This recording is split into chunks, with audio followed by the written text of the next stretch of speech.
Hi, everybody. It's day 26 of Business as usual. With an Asterisk. Uh-huh. I'm Mike, And I'm Mary. and we're here to review what Floyd has already taught you about the preview of coming attractions. That's right. Yesterday, we talked about how to take control at the beginning of your virtual listing appointments.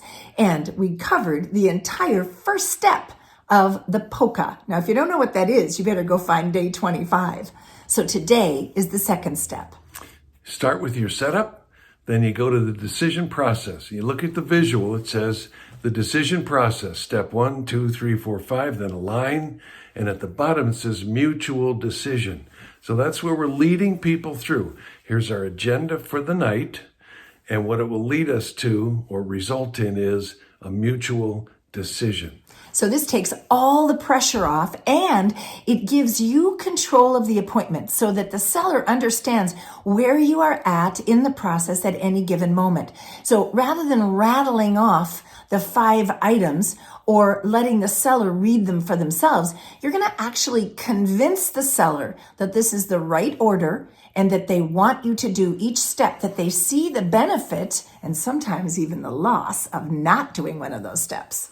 And since we're virtual and controlling the visual, you'll reveal each line of text one at a time instead of the whole thing all at once. And each line, you show them the step, explain what it means, and then ask them both the question. So it gets very conversational, casual, informal, non-threatening, just the way Floyd taught us. You bet. So we're going to start with step 1 then.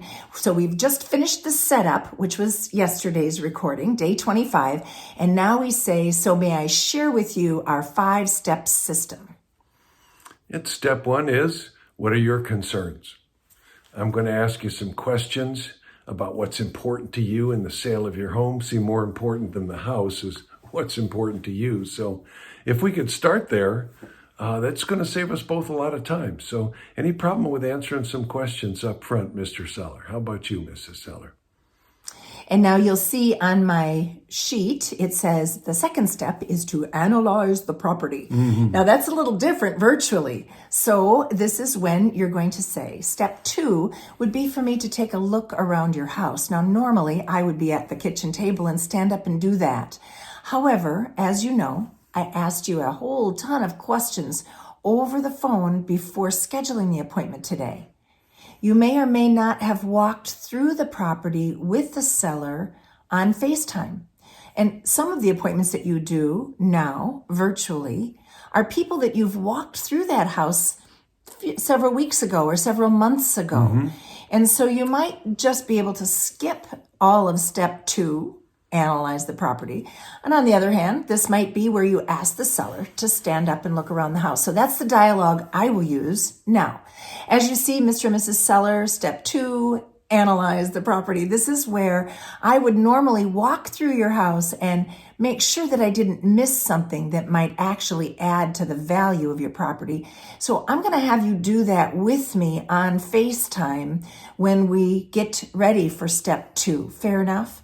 By the way, I'm sure you didn't want me to miss anything that would add to the value of your house, would you? And I put my numbers together. I've got some pretty good comparables. I feel like I know what's here, but I want to make sure that I've done that final walkthrough before we finalize our comparables. Make sense? See how nice and conversational that was. That's beautiful. I'm trained. Step 3 is marketing plan. Step 3, after we look at the house together, I would like to take you through what we do at On Track Real Estate to get a house sold. But I want to take it one step further and customize our marketing plan just to you two so that you end up with the right price at the right time and the fewest headaches. By the way, how does that sound to you so far just for tonight? Perfect. And then the next step is on the typewritten page, it will say price and net. So the words that accompany that are like this. And then what we'll do is we'll put our heads together and we'll come up with a price that we can both live with. But I think more important than the price is how much money is going to be left over when everything is said and done. And truly, is it enough to get you where you want to go? So that's our next step. Sound all right? Here's the way I like to say that. Do you remember all those questions I asked you on the phone so that I could do my research? Well, that's what I'll share with you in step 4. All the data, so you too can make a logical decision about what price and terms you want to put on the house. And by the way, based on the price you choose, I'll be able to show you pretty much how long it's going to take to sell. Now, most of my clients, they're more concerned with how much cash they get at closing than actual price. Are you that way as well? I thought so. So I promise I'll do an estimate of net for you at that step too. Any questions so far on what we're going to cover together tonight? Great.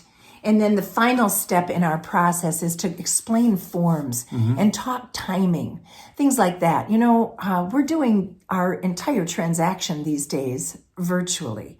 And so I want to make sure that I lay out our expectations together. You know, you need to know what to expect of me. I need to understand and communicate to you what will be expected of you.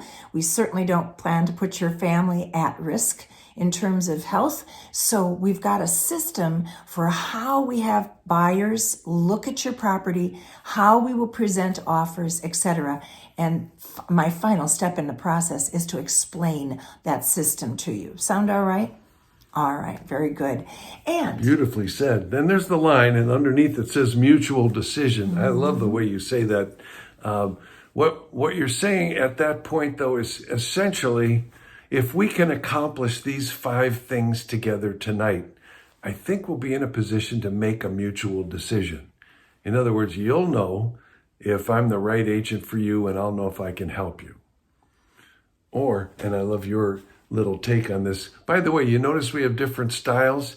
That's because Floyd gives us the track and says, develop your own unique selling style. Use your vocabulary, your method of conversation. So do the mutual decision in your words. okay, I don't know. So finally, if we do those first 5 steps right, we should be able to be in a position where we can make a mutual decision. In other words, I think you're going to know if you trust me, if it seems like I know what I'm doing, if in fact I really have figured out a way to sell your house safely and for maximum dollar in this marketplace. And at the same time, I'm going to know if I can help you accomplish your objectives. And frankly, Mr. and Mrs. Seller, if I think I can sell your house, I'm going to tell you that tonight. And if I think I can't, then I'm going to tell you that too. And that's really, I think, what we're supposed to be doing, right? Being truthful with one another. All right, but all of that hinges on doing those first 5 steps. So shall we go ahead and start with step 1? Wasn't that wonderful? You're so brother. trained. I just love the way you say that. And I'm so glad you mentioned, you got to be yourself. You got to do it your style.